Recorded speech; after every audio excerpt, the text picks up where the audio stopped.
Alright y'all, I just want to make a video real quick and show you. I explained to you in the previous video when I had the Malibu frame in here and it was just the frame, no body on the car.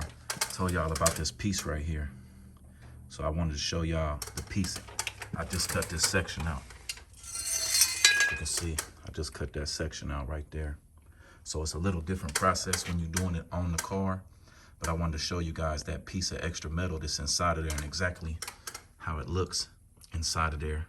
Remember I told you it's tack welded along the bottom and in the back. You can see back in there, you can see where the little gaps is where it's tack welded. This is my 83 Regal 26-inch dub ballers.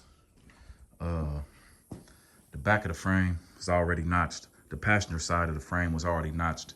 I just have been running out of time. This car been sitting for a couple years. I just put a motor in there trying to get it tuned and running right, pull it back out. But you see that's 26-inch dub baller.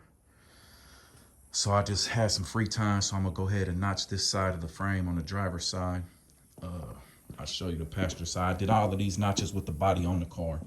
You can't really see good because I don't have a light on this side, but you can see the notch back in there. But that's what I wanted to show you, and I just wanted to make a video and let you know that you can do this while the body is on the car. If you see, I got the body supported. I have a jack and a jack stand up under the cross member of the motor. I have a jack under the front, jack stand under the front of the frame. And I also have a jack stand in the back. So when you cut this frame open, the weight of the car is gonna wanna pull it down. So you wanna have it secure as possible. Keep all of that front of the car nice and secure so it doesn't move. The back of the car is supported, so all of the weight is hung up, so you don't want your front of your frame, because the motor and all of that is in there, it's heavy. You don't want it to droop down on you. So you gotta make sure that you put the jack stand in the front, the jack, all of that stuff. But I'll make a video.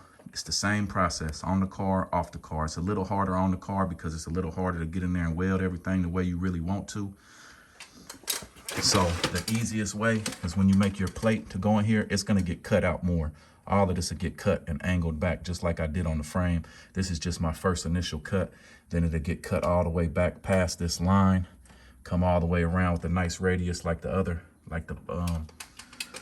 Malibu frame I showed you. It's the same process. But what I like to do when I do it on the car, when I make my plates in here, I like my plate to sit inside of there. So once I get it all cut out and I make my new plate, I want to sit it inside of there. So I'm not trying to get my welder up in here and weld on the top. I'm more welding at an angle. So I'm penetrating both pieces of metal, because now my plate that I'm putting in here is sandwiched between the two sections of frame. So you still bevel both sides, bevel the frame, bevel your plate, and you're gonna have a valley in there, and the plate is gonna be sitting inside of the frame. So what you're doing is you're gonna turn that welder up and you're gonna weld that valley closed. So like I said, instead of trying to get in here and weld on top down onto your plate and bridge it all together, which you can do it, it's just a little bit harder and you're not gonna get as good a penetration. So by me putting that plate on the inside and sandwiching between these two pieces of the frame, you're gonna weld that gap closed, and it's gonna give you real nice penetration. It's gonna be a real strong weld. The same principle applies no matter if it's on the car or off the car. Whenever I do these front frame notches, I always put more metal inside of here. So once I get my radius cut out, get everything cleaned out, I'm gonna cut this out with the torch because my plasma cutter still isn't back. Get it all cleaned up on the inside. I'm still gonna make my pieces that slide in there vertically. So we probably gonna do 1, 2, 3, 4. 4 vertical pieces is gonna be inside of that frame, welded top, bottom, and back, and then I'm gonna close the frame back up. That allows you to have more structure inside of that frame, because you're cutting out structure. Even though I tell you guys these frames are really weak from the factory, which they are, you still wanna add some structure in there. Just for, basically it's for my peace of mind, knowing that if somebody was to get into a front end collision in one of these old cars, it's old steel, it's gonna hold up good. But when you cut all of this metal out of here, you wanna add some in there just in case, because I just feel like it gives me a little peace of mind knowing that I didn't half-ass something, and that I really took my time and I made it stronger than it was from the factory. So that's just a little tip. Like I said, I just wanted to show you guys on the car, off the car. It's all the same process. I'll make another video when I get it all welded up in there so you guys can see the final result.